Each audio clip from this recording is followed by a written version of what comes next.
Welcome to today's historical deep dive, where we don't just tell you history, we invite you to feel it. Imagine a man who, in a world turned upside down, saw not just chaos, but a staircase. A man whose legacy is debated fiercely even today. Liberator or tyrant, genius or monster.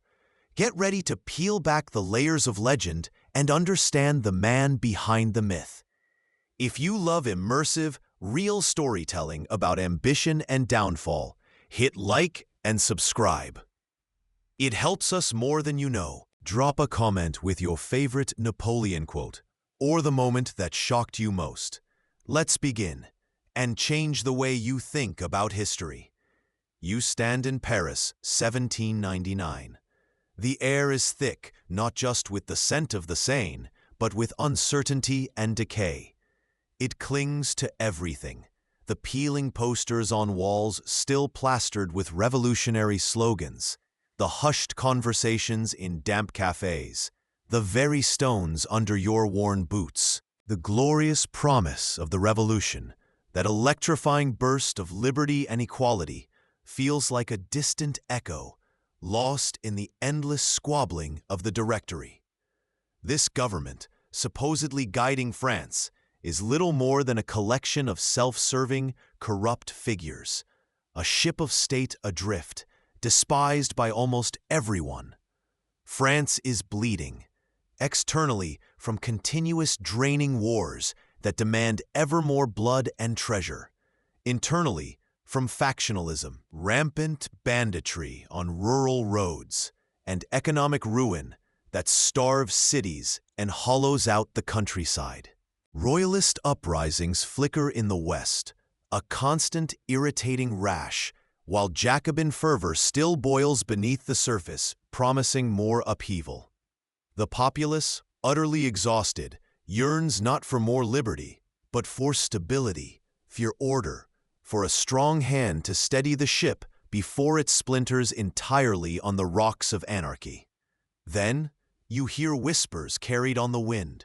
From the ports of Frejus in the south, Bonaparte has returned from Egypt, not with the expected laurels of complete, unblemished victory. The campaign was complex, a mix of brilliant battles and strategic dead ends, the final departure abrupt, almost a desperate gamble to escape a collapsing situation. Yet, he arrives not as a failure, but with the aura of someone who did something, who commanded, who dared. While others in Paris bickered and lined their pockets, he fought distant wars. He built, briefly, symbolically. He governed in chaotic Cairo, in a land desperate for a hero, or at least a competent manager. His name resonates with the possibility of salvation. It's a strange twist of fate. The man who abandoned his army is seen as the potential savior. The political vacuum is immense, a gaping maw waiting to be filled by someone audacious enough to step into it. Ask yourself, was this return a strategic political calculation, or merely a desperate flight turned opportunity? This instability isn't a problem for a man like Bonaparte. It's the fertile ground his ambition has always needed to flourish. It's a stark, chilling reminder that in times of profound crisis, principles can be astonishingly pliable, easily discarded for perceived strength, and the stage is set for the ambitious few to seize destiny from the wavering, weary grasp of the many. The pieces are on the board. The players exhausted, and a new, ruthless hand is about to sweep them aside. The ships cut through the gray Mediterranean waves, a small fleet slipping past the watchful British.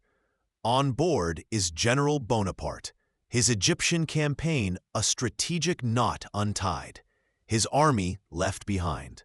But as you step onto the bustling docks of Frejus, that's not the story you hear. The narrative is already ahead of him, crafted by breathless couriers and the desperate hope of a nation adrift. He didn't abandon his men.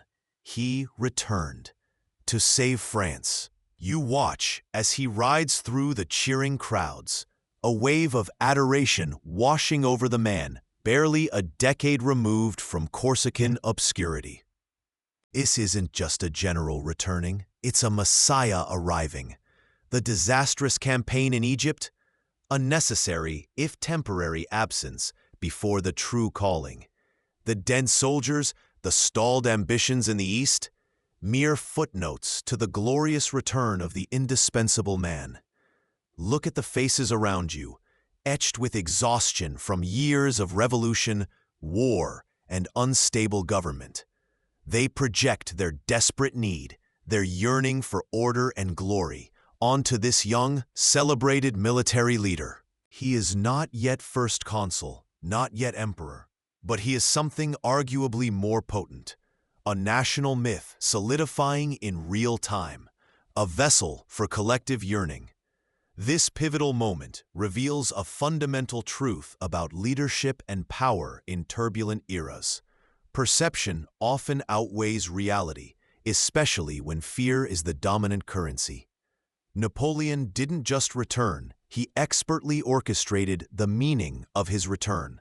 He leveraged his military fame, exaggerated by distance and timely propaganda, the public's profound exhaustion with the Directory's incompetence, and the political class's fear of collapse, to cast himself as the only possible solution. The insight here is stark. Power isn't just seized at gunpoint.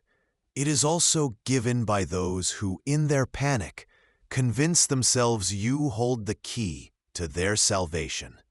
He didn't take power. He stepped into a vacuum of authority and desirability that the nation willingly offered. Ask yourself, look at the hope in their eyes, the unquestioning belief. What would you have done, standing in that cheering crowd? Would you, too, have projected your fears and hopes onto this returning hero? The moral echo is cautionary. Be wary of placing absolute, unquestioning faith in any individual during times of widespread fear and uncertainty.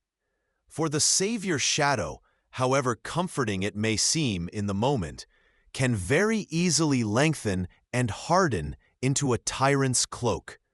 The stage is set not just for Napoleon's rise, but for the nation's profound, self-inflicted vulnerability to his ambition. The scent of fine tobacco hangs heavy in the air, mingling with the faint perfume of the velvet curtains. You step through the hushed doors of a discreet salon on Rue de la Victoire. Is not the chaos of the streets or the grandeur of a military parade that hosts this conspiracy, but the quiet luxury of Paris elites. The air crackles not with revolutionary fervor, but with whispered calculations and the clink of glass. Here sits Abbé Sieyès, the constitutional architect, his face lined with the disillusionment of a decade of revolution. He dreamed of perfect systems, only to see them collapse or be twisted by brute force. Now, jaded, he seeks that very force, a strong arm to finally impose his latest, intricate constitutional design, a design that requires a compliant, powerful figurehead. He looks at the men around him, measuring their utility. Across from him, perhaps nursing a drink, is Talleyrand, the limping, cynical diplomat, survival etched into every weary line of his face. He has weathered monarchy, revolution, and Directory, always managing to land on his feet, always ready to pivot towards the prevailing winds of power. He is here because power is shifting, and Talleyrand's loyalty is only to the direction of the current. Profit, influence, survival, these are his gods, and he serves them with unmatched cunning. And then you see Napoleon. He's quieter here than you might expect, not barking orders, but observing, absorbing the political currents, listening to the grievances of the Directory, the ambitions of the plotters.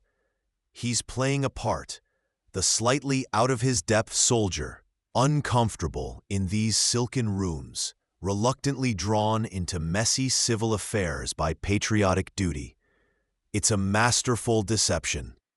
While Sieyès sketches grand constitutional frameworks and Talleyrand negotiates allegiances with practiced ease, Napoleon is calculating angles, assessing risks, measuring the men in the room, not just for their immediate use, but for their future malleability or necessity.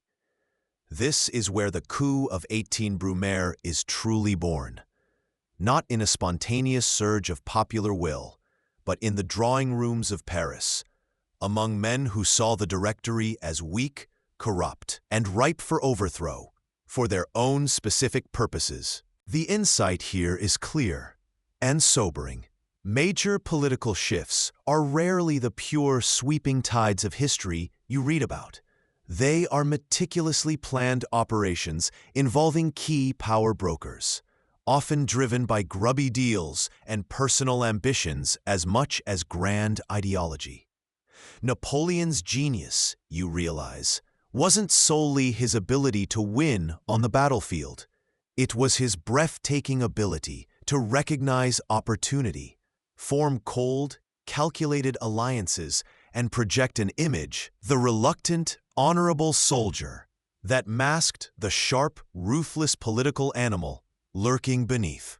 Behind the pronouncements of historical change often lie cynical manipulations orchestrated by a select, self-interested few.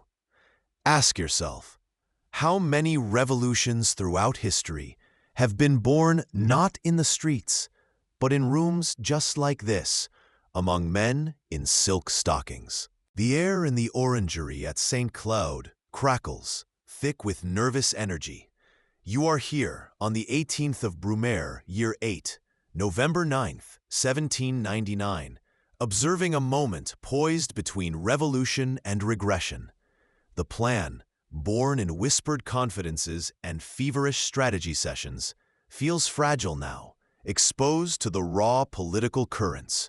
Napoleon Bonaparte, the military titan, walks into the Council of 500, the lower house of the legislature. The stage is set for a carefully orchestrated transfer of power, a smooth glide into control under the guise of protecting the Republic from imagined threats. But the perfect clockwork shatters on contact with reality. He expected deference, perhaps a few difficult questions, but ultimately compliance from politicians already cowed by the army's shadow. Instead, a storm erupts.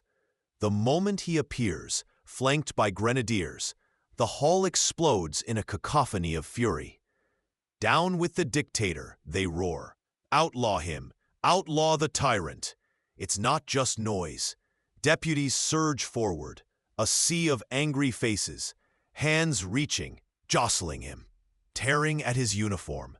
The planned speech dies in his throat. In this critical, terrifying instant, the myth of the invincible general falters. He is not on a battlefield ordering charges. He is trapped among politicians wielding words like daggers, and for a breathless moment, the great Napoleon Bonaparte looks lost. His face pales, his legendary composure dissolves into visible distress. It's a stark, almost unbelievable sight, the architect of empires overwhelmed by a civilian mob. This was no mere setback. This was the precipice of total failure, a public humiliation that could have ended his ambitions forever, perhaps even sent him to the guillotine that had consumed so many others. The fix doesn't come from Napoleon himself, but from a frantic improvisation born of desperate loyalty. His younger brother, Lucien Bonaparte, president of this very council, recognizes the unfolding catastrophe. With lightning speed, Lucien races outside to the troops guarding the building. In a dramatic, desperate performance, he shouts that assassins have attacked the general, that the deputies are in league against the Republic. It's a lie, bold and audacious, but it provides the pretext. Rallied and incensed, the soldiers, led by Murat, storm into the orangery and forcibly clear the hall at bayonet point, dispersing the screaming, protesting legislators into the evening. This near disaster reveals a profound truth. Even the most meticulously plotted coups can stumble at the human element, cracking under pressure. Napoleon's moment of panic shows he wasn't immune to fear or public opposition. His salvation came not from his own strategic genius in that particular moment, but from his brother's quick thinking and the unwavering loyalty of the troops, ultimately relying on brute force where persuasion failed. It's a potent reminder that history's pivotal moments are often salvaged not just by brilliant planning, but by audacious improvisation, the timely intervention of allies, and the ruthless determination to push through resistance, violently if necessary. Ask yourself, what would you have done, standing in his boots, facing that sudden, unexpected wave of pure, unadulterated hatred? Would the master strategist have crumbled, or could you have found the impromptu solution Lucien did? The coup wasn't a smooth transition of power. It was a messy, near-fatal fumble, rescued by sheer nerve and the willingness to abandon legitimacy for naked force. The councils are dispersed, the air still thick with the dust of abrupt closure. Outside St. Cloud, the night falls not with peace, but with a chilling calculation. You see it unfold, a rump group of deputies, those amenable or simply too slow to escape the purge, are rounded up, not for deliberation, but for endorsement. They are there to rubber stamp a fait accompli, a new order delivered by force. The faces you see among them are tired, some scared, others perhaps just numb. 3 names emerge from the chaos: Napoleon Bonaparte, Emmanuel Sieyès, and Roger Ducos. The Consulate is born, presented to the weary nation as a shared executive, a return to stability after the turbulent Directory. But watch closely. The power dynamics are a storm settling in a single dominant eye. The Provisional Constitution, drafted in the early hours, makes it chillingly clear. Napoleon Bonaparte is designated First Consul. His powers are vast, eclipsing Sieyès and Ducos. He initiates laws, appoints officials. The levers of the state are placed firmly within his reach, his finger already testing their weight. This is the crucial, almost invisible, first step in a rapid consolidation. It's a transformation cloaked in the language of restoration. Order, stability, these are the noble pretexts, but the design is unmistakable. To concentrate authority, to elevate one man to a position of near absolute control. This moment offers a vital insight into the nature of political transitions. Often, transitional governments are elaborate facades. They maintain the outward appearance of shared governance, of committees and consuls, but they mask the true power shifts happening beneath the surface. It is a masterclass in using form to conceal substance. The title itself, First Consul, is steeped in Roman Republican history. It sounds respectable, almost humble compared to emperor or king. This is a stroke of strategic genius, a subtle piece of psychological warfare. It speaks of the Republic, of shared responsibility. But the power it wielded was monarchical in scope, dictatorial in potential. Ask yourself, Was this merely clever statecraft, adapting ancient titles for modern gain, or something more cynical? The institutions of the old order, the councils, the very idea of consuls, are retained in name. They provide a veneer of legitimacy, a comforting echo of familiar structures. Yet, their substance is hollowed out, their independence stripped away. They exist now not as checks and balances, but as instruments to serve the new master. It is a chilling reflection on how the language of freedom and shared power can be weaponized to justify the acquisition of control. The ink is barely dry on the parchment naming him first consul. Yet, there is no pause. The revolutionary storm has passed, leaving chaos in its wake, and Napoleon does not merely occupy the seat of power. He begins, with ruthless intensity, to build the engine of a new state beneath it.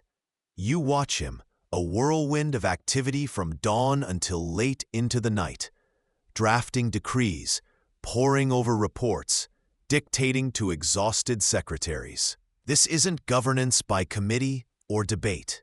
It is governance by sheer, focused will. He carves France into a new administrative map, but the true innovation lies in the prefects. One man, appointed directly by him, placed in charge of each department. He bypassed local power structures, old loyalties, revolutionary committees. This was not just decentralization reversed. It was the creation of a nervous system where every signal originated from the brain in Paris, from him. Cause and effect. Appoint your own men, and local power becomes an extension of your own. The finances are a mess. The solution? The Bank of France, established and controlled by the state. No more revolutionary assignats collapsing in value. Order and stability imposed from the top down. And then, the law. A decade of revolutionary fervor had shattered the old legal framework. Napoleon envisions the civil code, a colossal undertaking to standardize laws across the entire nation. You see the commissions working, the debates, Napoleon himself often chairing discussions, demanding clarity, logic, uniformity. He understands that law isn't just justice. It's another mechanism of control, ensuring everyone operates under the same rules, dictated from the center. He is surprisingly accessible during this period, meeting with merchants, artists, scientists, soldiers. He demands information, offers swift, decisive judgments. He appears genuinely dedicated to bringing order, efficiency, and prosperity after years of turmoil. But look closer. Every piece he builds, the prefects, the bank, the code, serves a single overarching principle: centralization and control. This isn't just effective administration. It's the meticulous construction of an apparatus whose primary loyalty is upwards, to the executive, to you, the first consul. The chilling insight emerges. Efficiency and order, so desperately needed, become the velvet glove concealing the iron fist. By dismantling dispersed centers of power, local autonomy, financial independence, regional legal traditions, and replacing them with structures controlled from the capital, Napoleon lays the groundwork for absolute rule. He is not just rebuilding France, he is forging the tools of an empire. Ask yourself, was this essential governance a necessary imposition of structure after chaos, or the subtle, calculated first steps towards absolute dictatorship? Hidden behind the noble goals of order and prosperity, you walk the clean, orderly streets of Paris under the Consulate. A veneer of peace settles over the city, weary from years of revolutionary fervor and chaos. But look closer. Beneath the surface calm, a chilling efficiency takes root. Dissent isn't just discouraged, it's systematically suffocated. You feel the subtle shift in the air, the eyes watching, the whispers muted. Surveillance networks expand like invisible cobwebs, catching anyone who dares speak too loudly against the new order. The vibrant, chaotic press of the revolutionary years withers. Newspapers are shut down overnight, their presses silenced, or they fall under direct state control, their headlines now echoing the official narrative. Political opponents find no refuge. Lingering Jacobins, idealists clinging to the radical dream, are monitored constantly. Returning royalists, hoping for a restoration, face harassment and intimidation. Both groups, diametrically opposed in their goals, are united only in their status as threats to Napoleon's singular authority. You see their lives become precarious, filled with unexpected arrests, interrogations, or sudden, unexplained exiles to distant corners of the Republic. Then, the night of December 24th, 1800, a massive explosion rips through Rue Saint-Nicaise as Napoleon's carriage passes. An infernal machine, a barrel packed with gunpowder and shrapnel, detonated, missing Napoleon by moments, but killing and injuring innocent bystanders. The air fills with smoke, screams, and the terrifying realization of vulnerability. The true culprits are quickly identified: royalists, desperate and vengeful. But watch Napoleon's response. He doesn't just target the assassins. With cold, calculating speed, he uses the outrage, the fear, to sweep up over 100 prominent Jacobins, men who had nothing, absolutely nothing, to do with the attack, are rounded up and deported without trial. This single act reveals the brutal, almost cynical logic of consolidating absolute power. A crisis, regardless of its origin, becomes a convenient tool to purge all perceived threats, even those unrelated to the immediate danger.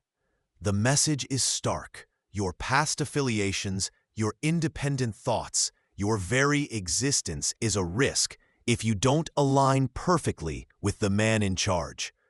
Absolute power, you learn, cannot tolerate significant dissent. It requires a monopoly on information and the swift, often profoundly unjust punishment of anyone who questions authority or holds inconvenient principles.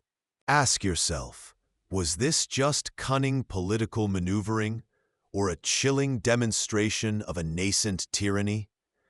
The path to absolute rule, you realize, is paved not just with military victories, but with the systematic suppression of free expression and the deliberate manipulation of fear, teaching everyone, every day, the devastating cost of independent thought. The dust of battle settles, but the murmur of consensus begins. By 1802, a strange, fragile peace has descended upon Europe. A peace forged not by negotiation among equals, but largely dictated from Paris. You stand in the wake of two landmark treaties, Luneville with Austria, and, perhaps more astonishingly, Amiens with Britain. The cannons are quiet. The treasury, through astute reforms, is beginning to fill. Order, a commodity scarce for a decade, is being aggressively restored. The streets feel safer, the markets are bustling, and the collective sigh of relief is palpable. France, exhausted and longing for stability, looks at Napoleon Bonaparte, the first consul, and sees salvation. His popularity isn't just high, it's immense, almost messianic. He has delivered. But delivering peace and prosperity is merely the prelude for a mind perpetually calculating the next move. This wave of adoration is not just to be enjoyed. It is to be harnessed. The opportunity is ripe for another test, another carefully choreographed step up the ladder of power. Remember the coup of 18 Brumaire? Presented as rescuing the Republic from chaos. Now the move is more subtle, wrapped in the guise of gratitude and future security. The mechanism? Another consultation of the people, a plebiscite. The initial question, floated seemingly innocuously, asks if Napoleon should be granted 10 more years as consul, a reward for services rendered, a request for continuity. Here lies the subtle poison in the chalice of popularity. The question, through various channels, through whispers among the compliant Senate and orchestrated public pressure, begins to morph. 10 years? Is that enough to guarantee the stability he has won? Is that sufficient thanks for saving France? The conversation, carefully nudged, evolves. The question changes, almost imperceptibly at first, then declared openly. Should Napoleon Bonaparte be consul for life? This wasn't a spontaneous outcry. It was a deliberate amplification, a steering of the public's goodwill towards an ultimate, self-serving destination. It's the difference between asking for a long-term lease and demanding the keys to the kingdom, framed purely as a gesture of trust and necessity. The result, unsurprisingly, given the context of manipulated information and genuine gratitude, is an overwhelming yes.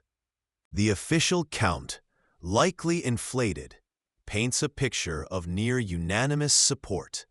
Over 3.5 million votes in favor, a mere handful against. This is the chilling insight. Seemingly democratic mechanisms, plebiscites, referendums, popular votes, can be brutally effective tools for legitimizing authoritarianism. When the leader is popular, when they are credited with tangible successes like peace and prosperity, the people are often willing to grant immense power, viewing it as a just reward or a necessary safeguard against returning to turmoil. The will of the people becomes a powerful, almost untouchable mandate, even when that will has been shaped, guided, and ultimately declared by the very person seeking the power. It's an endorsement of unchecked personal rule, rubber-stamped by a nation weary of conflict. Ask yourself, when does gratitude become blind faith? When does the desire for stability override the necessity of scrutiny? This moment reveals Napoleon at his most politically astute and ethically ambiguous. He didn't seize this power at the point of a bayonet. He got France to give it to him, couched in the language of service and reward. The takeaway is stark. Vigilance is forever required, even when leaders are riding the crest of popular approval. Each expansion of authority, each chipping away at the foundations of limited government, even when granted through mechanisms designed to represent popular consent, can lead, step by seemingly consensual step, towards absolutism. He tested the waters, and finding them warm with approval, waded in deeper, the tide of public opinion carrying him ever closer to the throne. The air in the Tuileries Palace, once electric with revolutionary fervor, begins to thicken, growing heavy with ceremony and a chilling, calculated hierarchy. You stand witness as the Consulate for life solidifies, not as a resting point, but as a springboard. This is the final deliberate pivot, the conscious construction of an imperial identity, laying psychological and institutional bricks for a throne. Observe the subtle shifts. The man who once claimed to embody the Republic's will now encourages courtly rituals reminiscent of the monarchy he helped dismantle. It's a bizarre performance, a carefully choreographed revival of bows and ranks, creating distance, elevating his person above the citizen soldier he once was. He is no longer merely first consul. He is becoming something else, something separate, surrounded by a nascent court. The establishment of the Legion of Honor is presented as recognizing merit, a nod to revolutionary ideals. But look closer. It simultaneously creates a new elite, bound not by blood, but by personal loyalty and service to him. These are the first members of his personal aristocracy, tied to the dispenser of honors, not the abstract state. It's a stroke of institutional genius and quiet control, ensuring that the most ambitious and capable are vested in his fate. Listen to the language used around him. Increasing references echo through the halls, not just to French kings, but to grander, more distant autocracies, the emperors of Rome, the legendary Charlemagne. He is weaving himself into a lineage of powerful rulers, seeking legitimacy not just from the people, but from the deep, resonant past. It's an attempt to make his radical rise feel like an inevitable historical destiny, grafting his ambitious project onto the trunk of empires. The ultimate step, the idea of a hereditary succession, is floated like a trial balloon. Discussed in hushed circles, then debated openly, it is soon promoted as the only guarantee against a return to the chaos of the revolution should he fall. This is where personal ambition transparently merges with, or perhaps overtakes, the purported national interest. Absolute power, you realize, craves not just control in the present, but permanence for the future. It seeks to become an institution, often by reviving symbols and structures of past glorious autocracies. Ask yourself, is this brilliant statecraft securing stability through the oldest form of rule? Or is it the final, tragic turn of the revolutionary wheel, replacing earned merit with the specter of inherited authority? The ambition for personal power transforms into an ambition for dynastic legacy, blurring the lines between the fate of France and the fate of the Bonapartes. The stage is set, the props are in place. The Republic is quietly vanishing, replaced by the silhouette of an emperor. You step into the frigid, echoing vastness of Notre Dame Cathedral on December 2nd, 1804. Outside, a Parisian winter bites.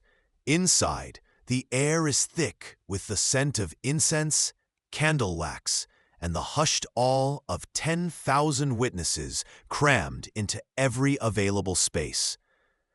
The immense Gothic structure, steeped in centuries of monarchical history and sacred ritual, is transformed into a stage of almost unbearable magnificence. Rich tapestries depicting scenes from Roman history hang beside religious icons, a deliberate fusion of imperial ambition and divine sanction.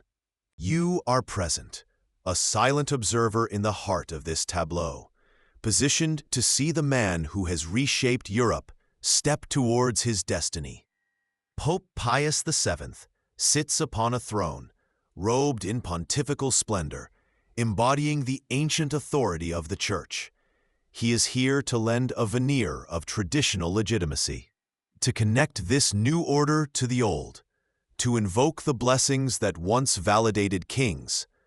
But Napoleon, emperor by plebiscite and conquest, has orchestrated this ceremony with meticulous, almost obsessive precision. Every detail, from the seating chart to the music, is a calculated statement. He has brought symbols of Charlemagne and Caesar to mingle with the symbols of Christ. The stage is set for a coronation, but this will be unlike any France or perhaps Europe has ever seen. The crown itself, fashioned in the style of laurels worn by Roman emperors, awaits on the altar, glittering under the candlelight. The moment arrives. Napoleon, dressed in a crimson velvet robe lined with ermine, approaches the altar. He is not kneeling before the Pope to receive the crown. He walks with the measured stride of a man who knows exactly what he is about to do. The Pope has blessed the crown, performed the necessary rites, but his hand will not place it upon this head. In a move breathtaking in its audacity, Napoleon reaches out, takes the heavy golden laurel wreath from the cushion on the altar, turns his back momentarily on the seated pontiff and the expectant crowd, and raises it above his own head. You see the sheer force of will in his eyes as he lowers it into place. A breath is held across the cathedral, then exhaled in a collective, stunned murmur. This wasn't divine right bestowed. It was self-possession declared. The symbolism is shattering. This act defies millennia of tradition where monarchs were crowned by the church, signifying that their power, while worldly, was ultimately sanctioned by God through his representative on earth. Napoleon bypasses the intermediary. He declares, in the most theatrical way possible, that his authority derives from himself, from his genius, his ambition, his victories, his ability to seize and hold power. It is the ultimate assertion of the self-made man on the grandest possible stage. He is not merely receiving a crown, he is taking it, demonstrating that power isn't given, it's acquired, earned through sheer capability and willpower. Then he turns to Josephine, kneeling before him, and places a smaller crown upon her head, making her empress by virtue of his authority, his act. It is a moment of tenderness, perhaps, amidst the spectacle, but also another demonstration that all legitimacy now flows through him. This entire performance is a masterclass in political theater and image management. Later, he would commission the monumental painting by Jacques-Louis David, capturing this very scene. But even David's flattering brush couldn't fully obscure the core defiant message. Napoleon answers only to Napoleon. Ask yourself, was this the apex of self-belief, or the first visible crack of hubris? What must it feel like in that moment to believe you hold your own destiny and that of an empire entirely within your own hands? The profound insight here is not just about Napoleon, but about power itself. At its most absolute, it often sheds the pretense of external validation and asserts its own inherent rightness, sometimes masking a deep-seated need to constantly revalidate authority that wasn't truly given, but taken. It is the grand, glittering, slightly desperate performance of a man who knows he sits on a throne, built not by inheritance, but by sheer, relentless will. The title of emperor isn't simply a change in regalia. It is the final interlocking piece in the mechanism of absolute power Napoleon has meticulously constructed. You see him now, not just the shrewd administrator from the Consulate years, but the unquestioned sovereign. The distinction is crucial. Governing implies administration, collaboration, perhaps even checks and balances. Ruling, as he now does, means command. Your ministers are no longer advisors weighing options. They are highly efficient instruments executing his will. The Council of State, once a body of formidable legal minds shaping the nation's laws, becomes a rubber stamp, its decrees pre-approved, its debates curtailed. Legislative bodies, already weak, are reduced to mere formalities, their sessions stage-managed to project an image of consensus that simply doesn't exist. The administrative efficiency he championed, the swift prefix and standardized code, are now weaponized. The state machine, built with Enlightenment-era precision, is solely dedicated to magnifying his imperial ambitions and crushing any potential challenge to his authority. Dissent, once met with political maneuvering, is now ruthlessly purged. The whisper of disagreement, the shadow of a counter-revolutionary sentiment, is enough to bring the full weight of the state down upon you. The secret police, an apparatus far more sophisticated and pervasive than anything the Bourbons ever conceived, are everywhere, listening in cafes, reading mail, infiltrating salons. Plots, whether real conspiracies whispered in hushed tones or mere fantasies conjured by paranoid agents, are dealt with swiftly, silently, and often brutally. Arbitrary arrests become commonplace. The famed Napoleonic order now feels less like the predictable rhythm of a well-maintained clock and more like the constant pressure of an iron vice. This phase reveals the chilling operational reality of absolute power once it is fully seized.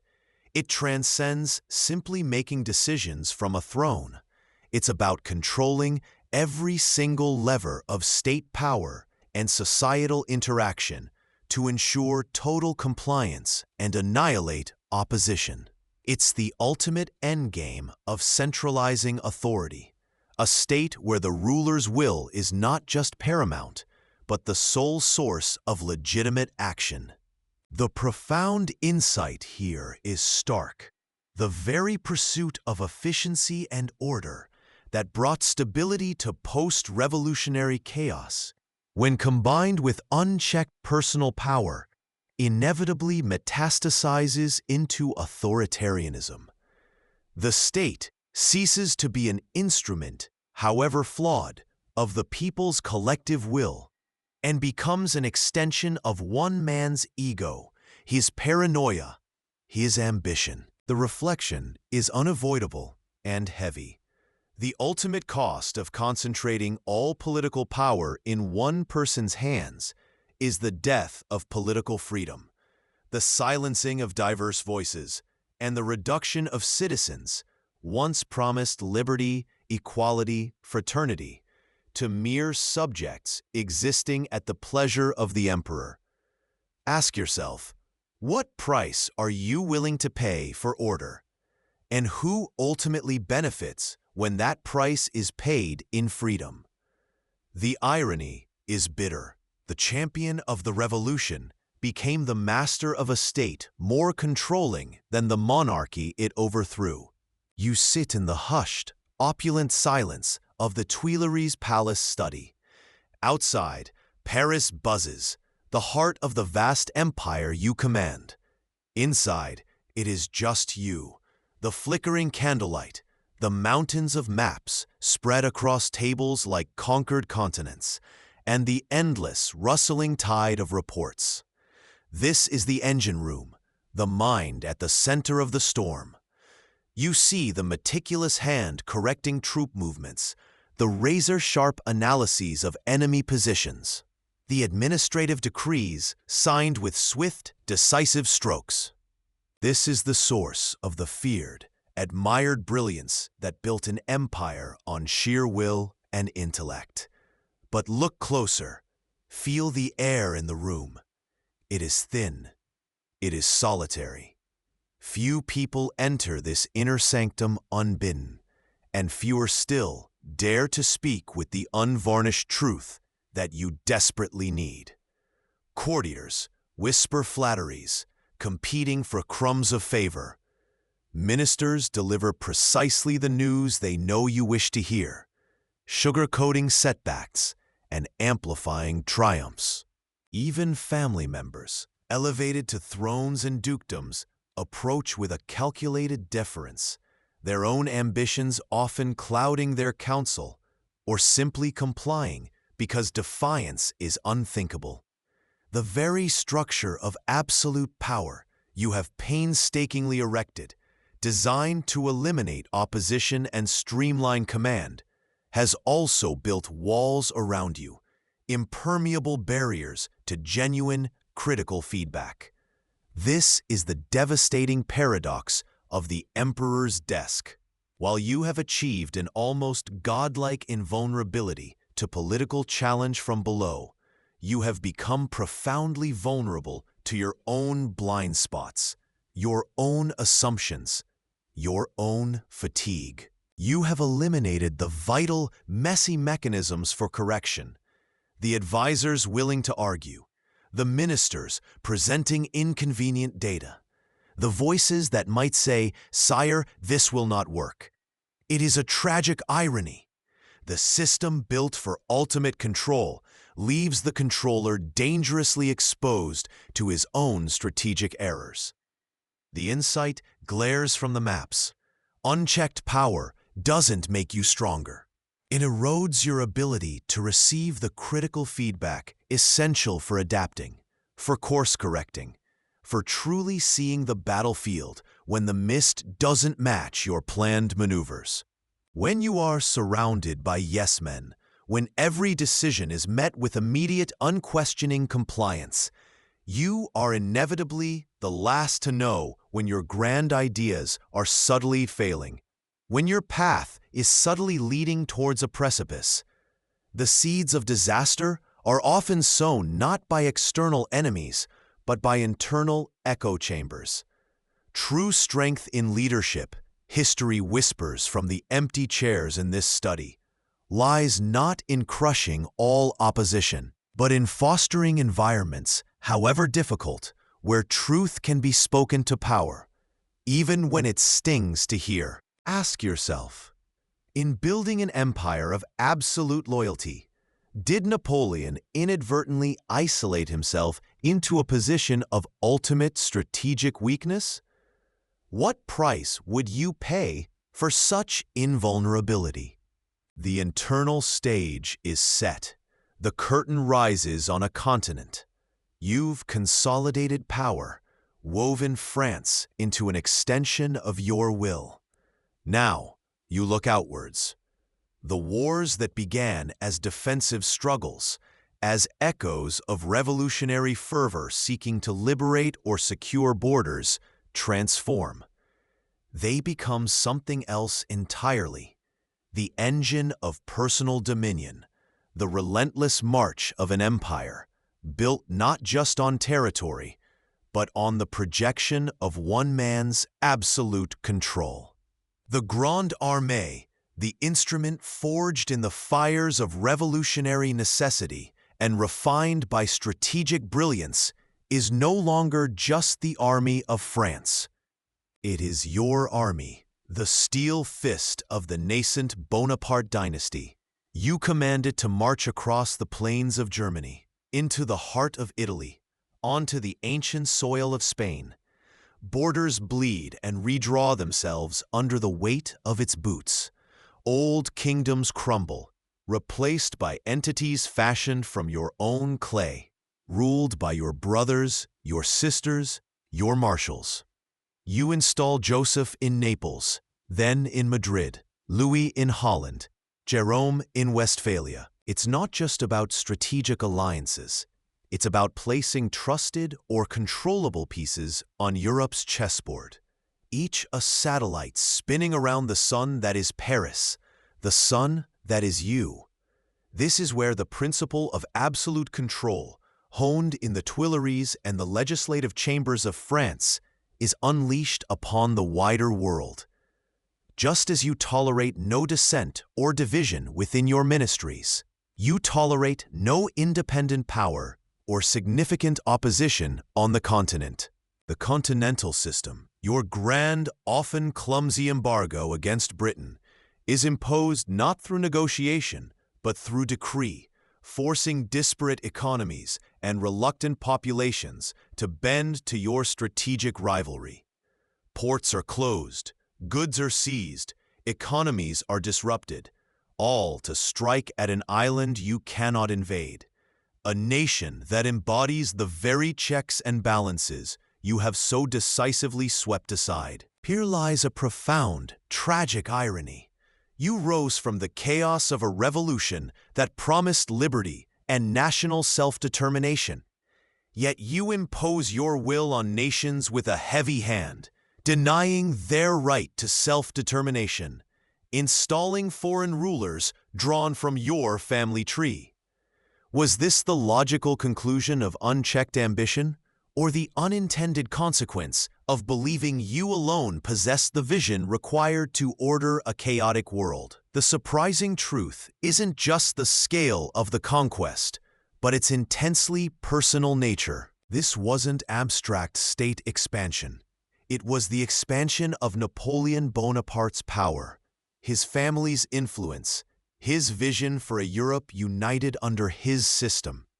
Every victory, every new border, every dethroned monarch served to elevate you, to solidify your position as the singular architect of the continent's destiny. The same disregard for external limits that defined your rise in France, pushing boundaries, bending rules, silencing opposition, now defined your foreign policy on a massive scale. This transition reveals a chilling insight. An empire built on the foundation of domestic authoritarianism inevitably becomes an engine of foreign aggression. The absolute power you wield at home cannot be contained. It seeks external expression, external validation, external control. The lack of checks and balances internally breeds a similar disdain for the sovereignty or will of others externally. Consider the relentless pace of these years, battle after battle, decree after decree, campaign after campaign. This wasn't merely statecraft. It was a perpetual motion machine fueled by the need to dominate, to prevent any independent power from challenging your supremacy. Ask yourself, what kind of internal state requires constant external conflict to maintain its stability? What does it mean when a leader's personal insecurity or insatiable ambition becomes the driving force behind international relations? The consolidation of power in one person's hands proves to be not merely an internal matter, but a force with devastating consequences for neighbors and the global order, a relentless storm proving that the quest for absolute control is inherently, tragically destabilizing. The continent becomes your personal canvas, but every stroke of your brush is paid for in blood and resistance. You walk through the streets of Paris, not the ancient city of kings, but the burgeoning capital of the empire. The air hums with the sound of hammers and saws, the smell of lime mortar. Everywhere you look, the city is under construction, a canvas upon which Napoleon is painting his vision of eternal glory. You see the colossal arch beginning to rise at the Étoile, the Arc de Triomphe, not just a gateway, but a monument to military triumph, echoing the grandeur of Rome. In the heart of the city, the Vendôme column soars towards the sky, a spiraling narrative cast from the bronze of 1,200 captured enemy cannons. A literal trophy tower, transforming the tools of war into a symbol of French dominance. New bridges span the Seine, bearing names like Austerlitz and Jena, weaving recent victories into the city's very geography. Canals are dug, markets are built. Infrastructure projects designed to demonstrate prosperity and efficiency. But look closer. These aren't just public works for the benefit of the people.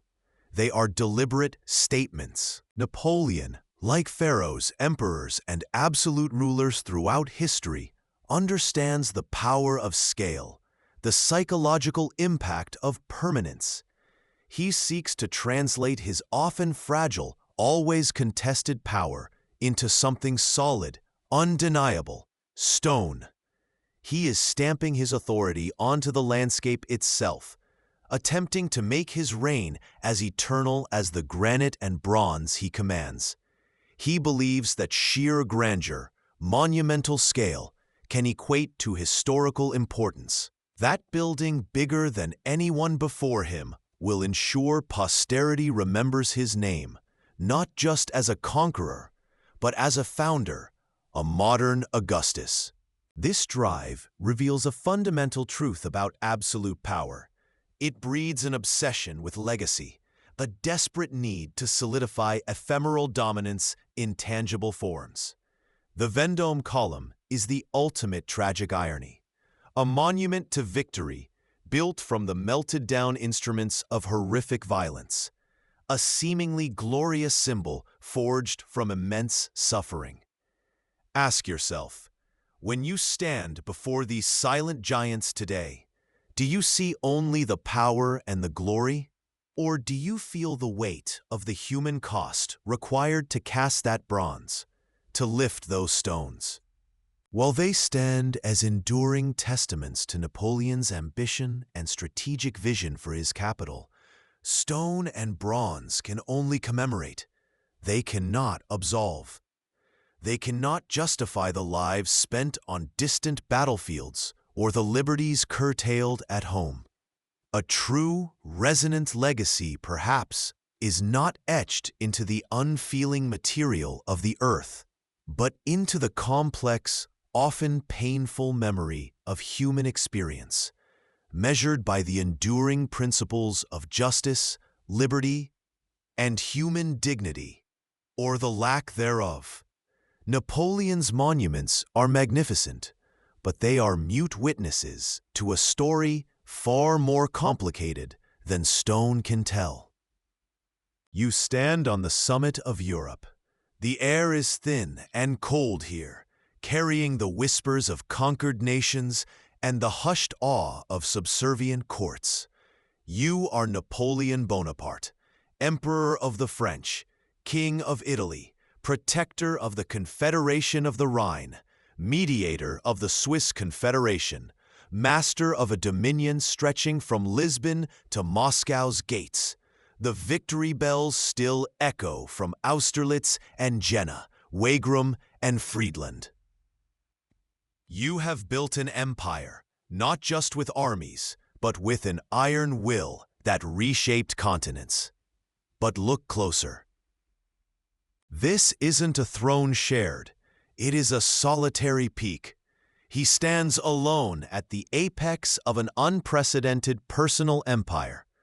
The revolutionary fervor that once propelled him forward has been channeled, contained, and ultimately sidelined. His marshals, lions on the battlefield, are now beholden entirely to his whim, their fortunes tied directly to his favor. Talleyrand, Fouché, the sharpest political minds who once navigated the treacherous currents of Paris, have been neutralized, exiled, or reduced to executing orders, their genuine counsel unwelcome. Every decision, every appointment, every grand strategy originates and terminates with him. Administrators enforce his decrees without question. Subjects comply, often out of fear or the sheer exhaustion of 2 decades of upheaval. You see the machinery of state moving, vast and complex, but driven by a single, irreplaceable engine, Napoleon himself. Feel the weight settle on your shoulders. This total control, so painstakingly consolidated, is also a crushing burden. There is no one left to genuinely challenge your assumptions, no peer to offer unvarnished truth, no confidant with sufficient independence to provide genuine perspective. The voices that reach you are filtered through layers of sycophancy or fear. Your vision is magnificent, but it is singular, untested by robust debate. This is the profound, chilling isolation that absolute power ultimately grants. Consider the tragic irony. The man who rose by mastering the chaos of revolution now presides over an order so absolute it blinds him to the subtle shifts in reality. The very control designed to prevent betrayal has cut him off from the vital feedback loop every leader needs. He has silenced dissent, yes, but also silenced insight. He trusts no one fully, and in return has engineered a world where he can trust no one. For reliance implies a vulnerability he has systematically purged from his system. This is not merely a strategic posture, it is a personal void. The emperor, surrounded by glittering courts and legions, is utterly, profoundly alone in the crucible of decision-making. Ask yourself, is this the pinnacle of strength or the ultimate vulnerability? The insight dawns, cold and clear, as the dawn on an empty plain. Absolute power is a lonely peak. The ruler who systematically trusts no one, who hoards all authority until they stand entirely alone, ultimately faces their greatest challenges in solitude, unable to delegate the impossible burdens or rely on peers who no longer exist as equals. The reflection burns. The ambition to stand entirely alone at the top is not the path to enduring strength. It is self-defeating. True resilience in leadership comes from building a system greater than yourself, empowering others, and forging alliances of genuine trust, not from concentrating all authority until you stand alone, magnificent but exposed against the storm. The empire is a reflection of his will, yes, but also a prison built of his own making. The years wear on, and the impossible weight of the empire begins to tell. You feel it not just on your shoulders, but in the very stones of your palaces, the hollow eyes of your soldiers, the silent resentment simmering in conquered lands. The edifice built on your singular will, once a gleaming marvel of efficiency and force, now shows hairline fractures spreading across its magnificent facade. The endless wars, the constant campaigns, they are not just annexing territory, they are draining the very blood and treasure from France itself. It's as if the magnificent engine you built is consuming its own fuel ever faster, leaving nothing but exhaustion in its wake. This empire, magnificent in its reach, is held together by threads of absolute control. There is no true debate, no significant challenge to your vision. This iron grip, which allowed for lightning-fast decisions and unprecedented centralization, now prevents adaptation. The world shifts, new resistances harden, but your system is too rigid to bend, too centralized to pivot effectively. Resentment grows like a hidden weed in the soil of foreign courts and occupied cities, unseen but potent. Your command is absolute, and ironically, that lack of effective checks and balances becomes the fatal flaw. There is no one with sufficient authority, or perhaps courage, to truly question the logic of your grandest, most perilous schemes. This fragility is laid bare, starkly and brutally, in the decision that looms like a thunderhead: the invasion of Russia in 1812. It is a gamble of such breathtaking scale, such immense logistical and human cost, that it beggars belief that it was undertaken with so little dissent from your inner circle. The strength of the empire, its ability to mobilize millions under a single command, is paradoxically its greatest weakness. It has become utterly dependent on the judgment of one man, you, an architect who, after years of unparalleled success, has grown increasingly overconfident, perhaps even insulated from reality by the echo chamber of his own power. You stand at the pinnacle of control, yet this control is precisely what makes the entire structure so brittle. Without distributed authority, without mechanisms for genuine course correction, the magnificent empire becomes terrifyingly vulnerable the moment the central pillar, you, falters or makes a catastrophic error. It's a tragic irony. The strength of absolute power is its ultimate undoing. Ask yourself, was the silence around you a sign of perfect command, or the chilling emptiness that precedes a fall? Stand now, centuries removed from the dust of Brumaire and the pomp of Notre Dame. You look back not just at a man, but at a principle carved into history. The transformation from perceived savior to absolute ruler, achieved through the systematic, relentless consolidation of power. You have traced this arc, seen how ambition, initially framed as service to a fractured nation, could mutate into an insatiable hunger to control. How the vacuum left by instability became a fertile ground for autocracy.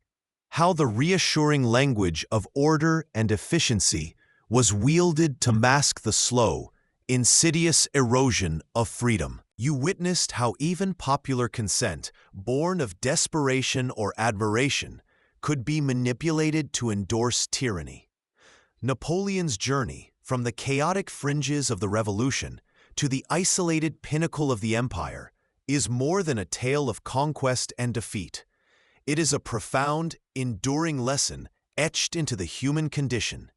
It teaches us, starkly, that the structures of power are not abstract concepts, but vital safeguards, and that vigilance against their concentration in too few hands is not paranoia, but essential wisdom. It reminds us that the human propensity for staggering achievement often walks hand in hand with a fatal capacity for overreach.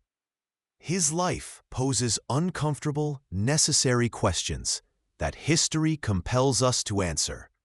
How do we, now or in the future, truly distinguish the leader who genuinely seeks to build and elevate their society from the one whose ultimate desire is simply to dominate it? Where, precisely, is the moral and practical line between wielding necessary authority for governance and succumbing to dangerous, self-serving ambition? What is the true, long-term cost when a nation, weary or seeking glory, willingly surrenders its sovereignty to a single will in exchange for the temporary comfort of promised security or fleeting grandeur? Consider this.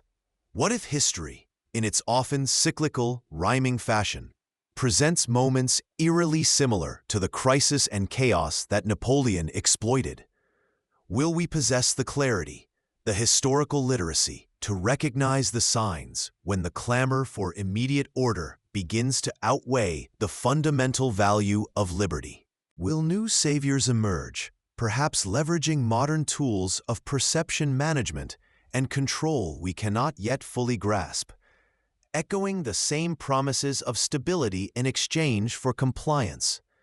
Napoleon, the man who literally took the crown from the hands of the Pope and placed it upon his own head, understood the raw, brutal mechanics of power perhaps better than any figure of his age. His life, culminating in that brazen act of self-coronation, serves not just as a historical event, but as a permanent, dramatic warning inscribed onto the record of human governance. He himself declared, with chilling candor, "Power is my mistress." His entire story reveals the exhilarating, terrifying, and ultimately destructive consequences of that absolute, singular devotion to dominion. History, it is often said, does not repeat itself exactly, but it undeniably rhymes. And the rhyme of unchecked power, seized and consolidated at the expense of freedom and balance, is a tragic, timeless melody we ignore at our peril. In the end, perhaps it wasn't the combined armies of Europe that truly defeated Napoleon's vision, but the inherent, unsustainable weight of believing that absolute power could belong to one man alone, forever.